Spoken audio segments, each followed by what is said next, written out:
Welcome to Leadbetter with Kristine. Today we're peeling back the layers of the ever-evolving social media landscape. We're tackling everything from the hottest trends to the must-have apps and the art of creating captivating content. So I'm thrilled to welcome with me today social media influencer Amanda Weldon. Let's get started and welcome Amanda to the show. Thank you for having me. And yay, social media, it's not intimidating at all, is Not it? at all, not at all. And I'm so excited that you're here because I've been watching you for a number of years as you started and you continue to grow. And I really enjoy your content. And we're going to dive into some content tips. But you are a master at actually creating entertaining content that's also beautiful and informative. So super cool. So we've got a lot of topics to get through today. We're going to start with what are the trends for 2024? So how has it sort of evolved, and what are sort of your tips and tricks about the trends for this year that we should be paying attention to and taking advantage of if we're sort of in this space? Well, first of all, Chris, I really appreciate that. Thank you so much.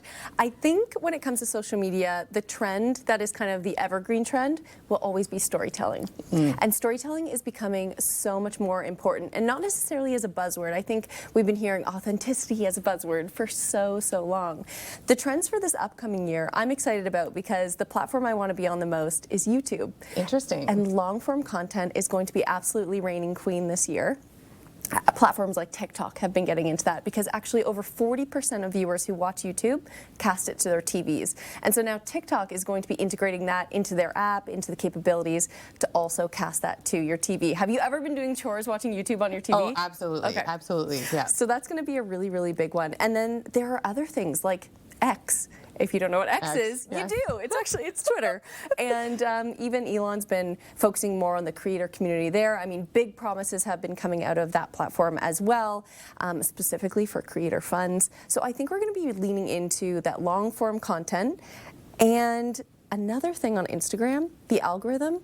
Supposedly. Now you can never truly know the algorithm, but supposedly content that engages the teen audience is going to be really big, and that's basically because of the boom of TikTok. So it's going to be about storytelling, maybe that longer form, and my favorite, because this is what I think of anytime I'm on camera. I think of, is this going to feel like a FaceTime call? Or does this feel really stiff? Interesting. That's a great tip. Anytime you're on camera, just pretend you're on a FaceTime call. And that has been coined as one of the really biggest trends. Just quick and dirty, pick up your phone, something news you can use, share it on TikTok. You never know if it'll go viral. That's so interesting. You just mentioned so many interesting things there. One, going back to YouTube, which we thought was sort of like, an older platform, maybe it's losing popularity, but I find myself personally, I've drifted back to YouTube. I find I'm watching content again on YouTube and really enjoying it. Maybe it's because people are getting better at it around, but and you're also talking about, this isn't just for influencers. So our conversation today is not just if you're a social media influencer. You might just be, a professional just looking to grow your reputation, and maybe you're just an individual who loves sharing a little bit about a glimpse into your life. So these tips apply to everybody, but interesting to know that like the long form is coming back. And I love the point about you don't have to be a sophisticated setup. You can be, and that's great. But you can also just, quickly grab your phone, create some content, tell the story. Tell the story. Really cool. So let's tell your story, actually. I got so many questions for you. What a segue. Yeah, let's talk about you. So tell a little bit with our audience. How did you get started, and sort of why are you continuing to do this? So I got started through applying to broadcasting school. So I was actually originally a science student, and then I ended up starting a radio show at the university that I was at, which was McMaster, called The Marauder Report. Yay, and Mac. Go back, leave room. And it was basically just a way for me to explore kind of a new area. And then after doing that, I was kind of thinking to myself, oh, I really like this. So what I'm going to do is now apply to journalism school, and I just basically started a blog so I could use it as an example that wasn't a science paper. Interesting. To apply to journalism school at Sheridan College, and it was the best decision I ever made. I ended up going on to host the Toronto Marlies for 6 years. This is my first year not doing it, so it feels like a little bit of a step out of something that's a comfort zone, but you got to step out of a season to grow. And then I was on the Weather Network as well for 3 years, and that's been great. And your channel's been Below the Blonde, and so what platform did you start with, and now you're on a couple? Yeah, now I'm on a few. You can find me on Instagram, TikTok, at Below the Blonde, on YouTube, Amanda Weldon, and I recently got married, but I think we're going to stick with Amanda Weldon. Okay, that's a tough decision. I'm going through that myself. I'm hyphenating my last name for now. Depends on what day you talk to me. Sometimes it's one, sometimes the other. It's a tough decision for women. It's rebranding for your whole life, which is tough. Especially when you have some equity in your name. So I feel like we need another episode to talk about, how to make that decision. But 100%. So going back to the content. So what are some great apps? So again, You are using different platforms Yeah. to generate those stories. What are some great apps that viewers can use to like create the reels, the stories, the videos, the captions? What are you using? So a lot of times I will use the Adobe Cloud. That's kind of where I'm comfortable You're with. at the professional level, yes. It is there is a little bit more friction to start in Adobe, and of course there's like a subscription fee and all of these different things. But I would say if you're just starting, even if you're doing B2B, business to business, kind of looking at things like LinkedIn, Pinterest, YouTube, Instagram, X, TikTok, it can be a lot. And then just learning how to edit in CapCut has been really helpful. That's a great app that you can learn how to edit in, because then you can just download it, download whatever you've created and put it across platforms, working smarter, not harder. But TikTok's done a really great thing the past couple of years. They can now edit in TikTok and then download it without the watermark. Now, of course, there's always speculation, oh, but if I now post on Instagram, will they know I made it in TikTok? Will they penalize me? But honestly, whatever makes you have a great workflow and put more content out, I think that's the most important way. But CapCut's been great. And then I love to plan my feed. I know we've kind of changed away from that perfect Tumblr, Pinterest girl feed, yes. which is a little bit less pressure, but it is hard to let go of. I'm not gonna lie, I started as a photographer, so I'm still kind of holding on to those dreams. But Planoly has been a great one for me.